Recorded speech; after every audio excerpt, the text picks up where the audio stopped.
উত্তরা ঢাকা থেকে আমাদের একজন প্রশ্ন পাঠিয়েছেন যে অনেকে বলে থাকে মৃত ব্যক্তির আত্মা 4 দিন পর্যন্ত বাড়ির চারপাশে ঘুরে, এই কথাটা কি ঠিক? জি, অনেক ধন্যবাদ, আসুন আমরা জানার চেষ্টা করি। মৃত ব্যক্তির আত্মা ইন্তেকালের পর 4 দিন বাড়ির চারপাশে ঘুরে, এই মর্মে কোনো সহি বর্ণনা বিষ্ণু ইসলাম এবং সাহাবাদের কাছ থেকে পাওয়া যায় না।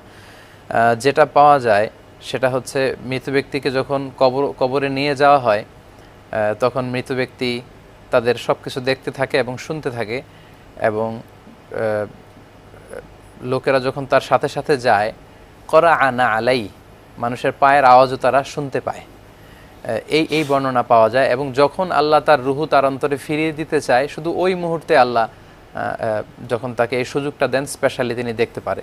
তাই বলে বাড়ির চারপাশে আত্মা ঘুরে বেড়াচ্ছে, ছেলেমেয়েরা কি করছে, মৃত আত্মা সব দেখতে পারে, বিষয়টি এমন নয়। এবং বিষ্ণু ঈসা ইসলামের ক্ষেত্রেও বিষ্ণু ঈসা ইসলাম ওনার কবরে এখন শুয়ে আছেন, তাই বলে আমরা কোথায় কি করছি বিষ্ণু ঈসা ইসলাম যে ওখানে বসে সব দেখছেন, বিষয়টা এমন না। ঠিক শুধুমাত্র যখন মাত্র বিষ্ণু ঈসা ইসলামের রুহুটাকে আল্লাহ ফিরিয়ে দেন, তখনই বিষ্ণু ঈসা ইসলাম ওই বিষয়টা জানতে পারেন। মালাইকাতুস সাইয়াহিন আছে, কিছু ফেরেশতা আছে যারা সবসময় ঘুরে বেড়ায়, যে তার উম্মতেরা, বিষ্ণু ঈসা ইসলামের উম্মতেরা আমরা কখন বিষ্ণু ঈসা ইসলামকে সালাম পাঠাই। তো এই দুরুদ এবং সালাম যখন আমরা বিষ্ণু নবীর উপর পড়ি, তারা আমার এবং আমাদের পিতার নাম সহ বিষ্ণু ঈসা ইসলামের কাছে সেটা পৌঁছান, এবং বিষ্ণু ঈসা ইসলাম বলেন ফাইয়ারুদ্দু রুহি, আল্লাহ তখন আমার রুহটা ফিরিয়ে দেয়, এবং ঠিক তখনই আমি জানতে পারি যে কে আমাকে সালাম পাঠালো।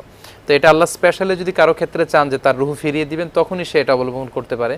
তাই বলে তার রুহু আত্মা এসে ঘরের চারদিকে ঘুরে বেড়ায়, 4 দিন পর্যন্ত থাকে, এই মর্মে কোনো সহি বর্ণনা পাওয়া যায় না।